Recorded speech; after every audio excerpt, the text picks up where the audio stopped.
Voici donc la situation actuelle en Iran. Il y a ces manifestations et en même temps, que se passe-t-il? Les services de renseignement occidentaux et israéliens en profitent pour infiltrer les manifestations et provoquer une violence de masse afin de déstabiliser l'actuel gouvernement iranien. En ce moment, l'appareil de renseignement iranien, ainsi que son armée et sa police, doivent faire face aux émeutes à l'intérieur du pays, ce qui crée aussi des tensions opérationnelles et des angles morts dont les États-Unis et Israël pourraient tirer parti, peut-être pour tendre une embuscade à l'Iran à un moment futur. Dans le même temps, les émeutes détruisent les petites et moyennes entreprises ainsi que des infrastructures vitales, ce qui a un impact économique sur un pays déjà durement touché par les sanctions. Que ces émeutes et ces manifestations légitimes sont exploitées par les services de renseignement occidentaux et par l'appareil de renseignement israélien. C'était d'ailleurs le but des sanctions dès le départ. Ensuite, il y a ces émeutiers qui détruisent les infrastructures. Nous avons vu ce qui est arrivé à Israël la dernière fois.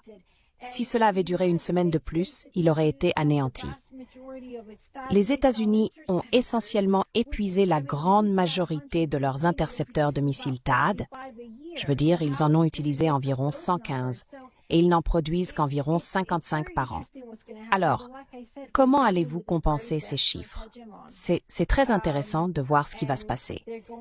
Mais comme je l'ai dit, nous avons affaire à une hégémonie très désespérée et elle va essayer de faire tout ce qu'elle peut pour affaiblir l'Iran, car l'Iran est au cœur de la BRI de la Chine et de la résistance à l'impérialisme occidental en Asie de l'Ouest. Ce faisant, cela affaiblit la capacité des États-Unis à contrôler le commerce et la finance mondiaux, etc. L'Iran est un pilier très central dans tout cela. Un ministre israélien a admis que des agents du Mossad opèrent à l'intérieur de l'Iran. Le ministre israélien du patrimoine, Amichai Eliyahu, a déclaré que des agents israéliens sont actifs en Iran, au milieu des manifestations déclenchées par l'effondrement. À présent, les preuves ne cessent de s'accumuler. Haaretz a récemment écrit qu'il existait une opération d'influence secrète israélienne, utilisant de faux comptes et du contenu généré par l'IA, pour promouvoir le prince héritier iranien en exil. Oh oui, il y en a. Et ils en parlent très ouvertement. C'est ça le point.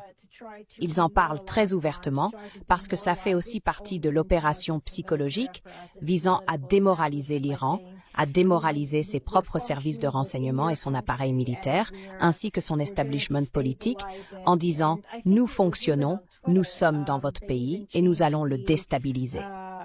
Je crois même que c'était sur Twitter, ou plutôt sur X, qu'ils ont remplacé le drapeau de la République islamique d'Iran par l'ancien drapeau de l'Iran sous le Shah. On voit donc toutes sortes d'opérations psychologiques de ce type se déployer actuellement depuis l'appareil de renseignement occidental dans son ensemble, cherchant à démoraliser et à affaiblir l'Iran. Mais en réalité, il n'y a qu'un certain nombre de choses qu'ils peuvent faire.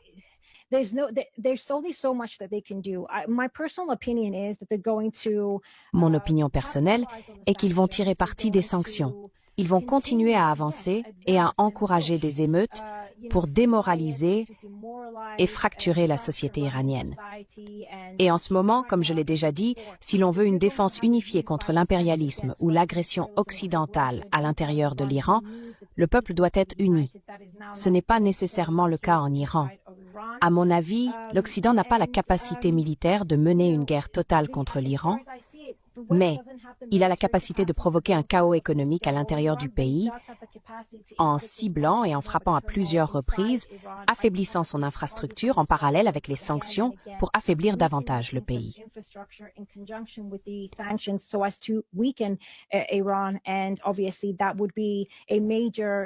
Et évidemment, ce serait un moyen majeur de tenter de contraindre l'establishment, si le gouvernement iranien veut se maintenir, à probablement utiliser les mêmes tactiques qu'au Venezuela, c'est-à-dire à exercer des pressions et à céder à certaines exigences clés de l'Occident afin d'apaiser les tensions et d'alléger les sanctions.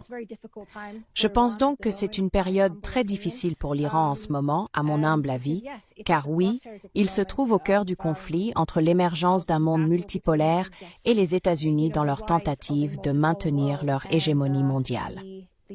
Nous savons avec certitude que les services de renseignement israéliens sont très présents à l'intérieur de l'Iran. En effet, nous avons vu que lorsque le chef du bureau politique du Hamas a été tué en juillet 2024, c'était en Iran, dans sa chambre. Et pendant la guerre de 12 jours,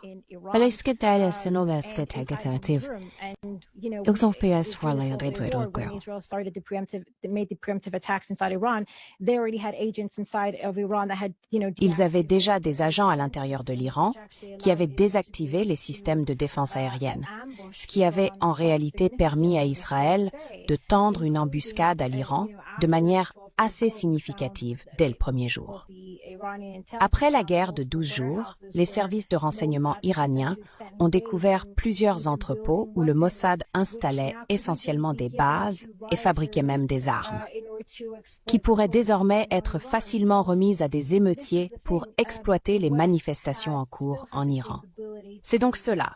L'Occident dispose encore de cette capacité, d'un appareil de renseignement très puissant capable de manipuler l'opinion publique, de s'y infiltrer et de se mobiliser de manière à démoraliser et à saper. Et c'est quelque chose dont l'Iran, dans sa situation actuelle, doit se méfier à l'avenir, car la période est extrêmement volatile. Ce ne sont pas seulement des activités anti-gouvernement iranien. Il y a aussi d'immenses manifestations en soutien au gouvernement iranien actuel et d'autres exemples de ce type. Voici Press TV, malgré ce qui équivaut à une forte répression d'Internet. Voici d'autres images de manifestations en faveur du gouvernement.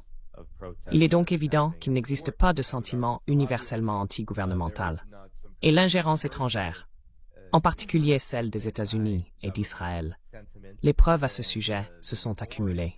Et cela arrive aussi à un moment où l'impérialisme occidental est en quelque sorte à bout de souffle et plutôt désespéré. Donc, ils feront tout ce qui est nécessaire pour essayer d'affaiblir l'Iran.